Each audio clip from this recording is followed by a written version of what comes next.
أعوذ بالله من الشيطان الرجيم بسم الله الرحمن الرحيم وقال الذين كفروا لا تسمعوا لهذا القرآن والغوا فيه لعلكم تغلبون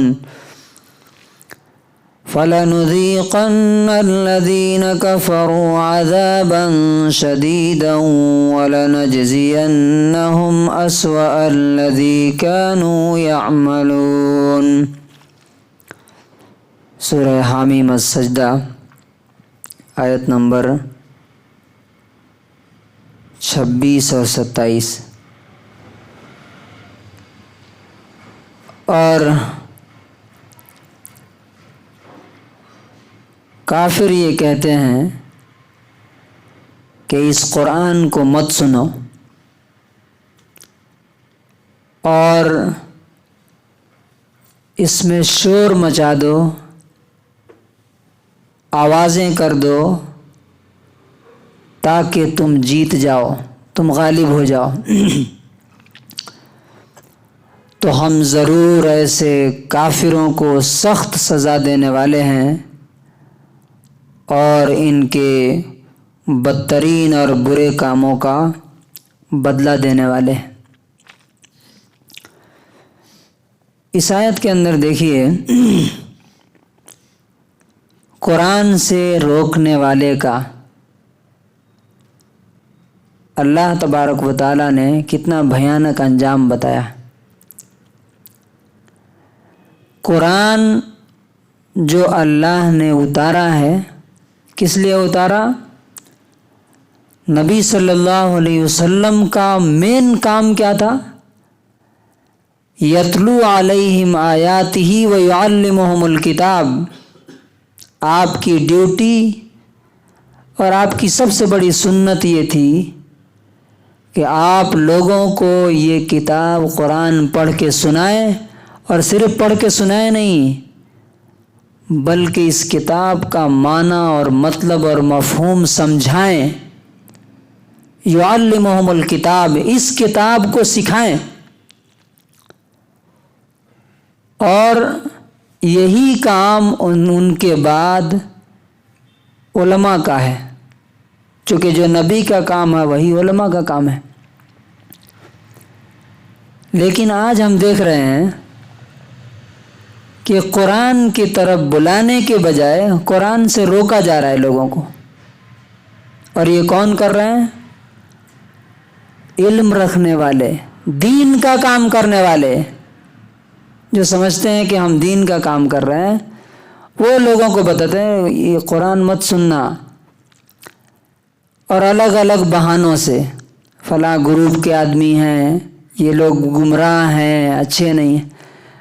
ایک بات یاد رکھنی چاہیے کہ اگر یہودی اور عیسائی بھی، یہ غور کرنے کی بات ہے، یہودی اور عیسائی اور کافر یا ہندو کوئی بھی اگر قرآن کی کوئی بات کی طرف بلاتا ہے اور آپ اس بات سے روکتے ہیں لوگوں کو، تو آپ گویا کہ کفر کا کام کر رہے ہیں، اس لیے کہ وہ اپنی بات کی طرف نہیں بلا رہا ہے، وہ اللہ کی بات کی طرف بلا رہا ہے۔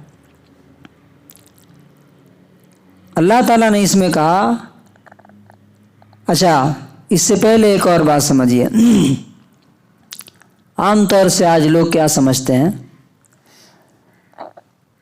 کہ قرآن کا مطلب صرف یہ ہے کہ اس کو پڑھ کے سنا دیا جائے، بات ختم۔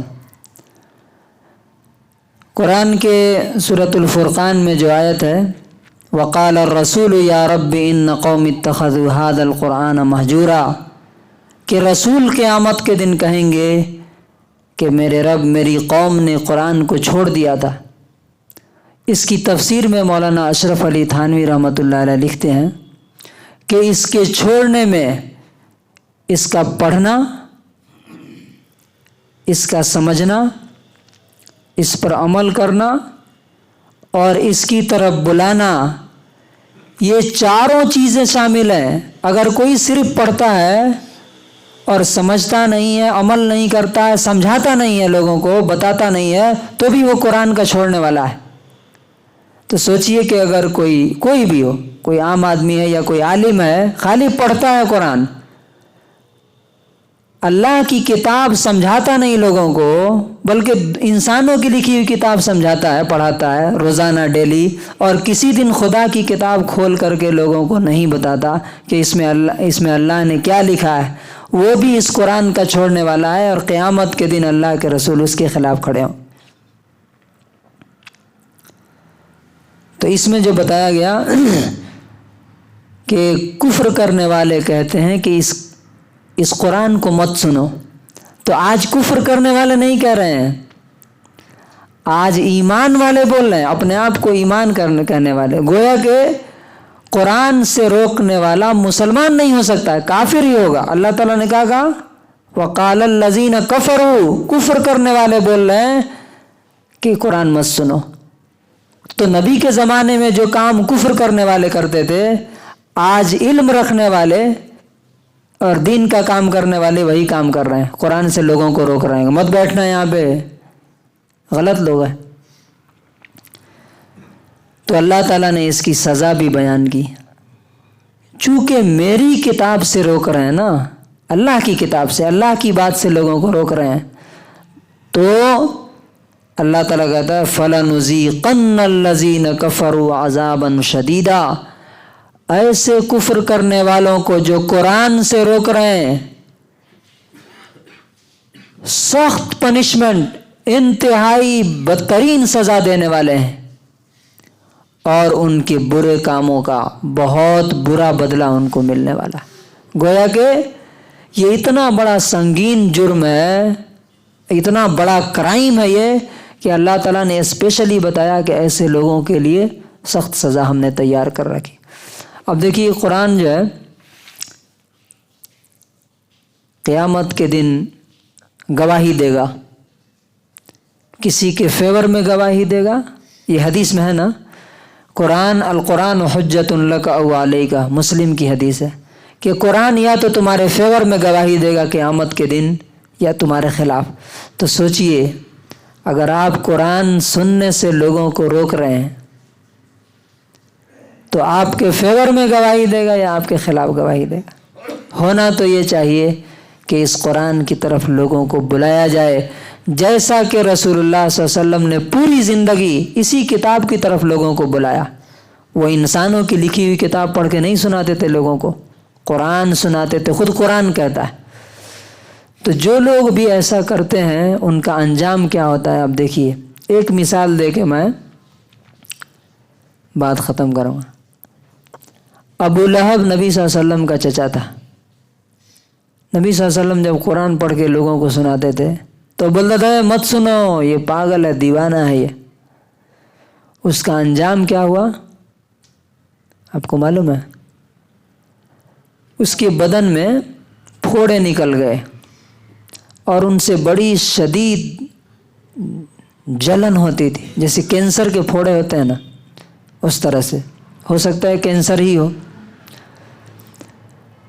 تو اس کے بچوں نے اسے کوٹری میں ڈال دیا، کہ کمرے میں ڈال دیا، باہر سے کھانا دے دیتے تھے، جاتے نہیں تھے اس کے پاس، اور اسی میں مر گیا وہ۔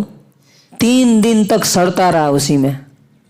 جب اس کی بدبو چاروں طرف پھیلنے لگی تو مکے والوں نے تانا دیا کہ تم کیسے بدبخت ہو، کم سے کم لاش کو لے آ کے دفن تو کرو۔ تو انہوں نے غلاموں کے ذریعے اٹھوا کر کے لیا کہ ایک گڈھے میں ڈم کر دیا، اور اللہ تعالیٰ نے اس کے لیے اسپیشل آیت اتاری، تبت یدا ابی لہب وتب ما اغنی عنہ مالہ، کہ ابو لہب کے دونوں ہاتھ ٹوٹ جائیں اور وہ خود بھی تباہ و برباد ہو جائے۔ تو سوچئے جو انجام اس وقت ہوا قرآن سے روکنے والے کا، آج بھی اگر آپ قرآن سے لوگوں کو روکتے ہیں تو کیا آپ کا انجام اس سے ڈیفرنٹ ہوگا؟ اللہ سے ڈرنا چاہیے، اور ہم دیکھیں گے، ہم نے دیکھا بھی ہے اور آئندہ بھی دیکھیں گے، بہت جلد ایسے لوگوں کو اللہ تعالیٰ سزا دے گا۔ اللہ تعالیٰ ہمیں لوگوں کو قرآن کی طرف بلانے اور اس کی دعوت ہر ایک انسان تک پہنچانے کی توفیق نصیب فرمائے۔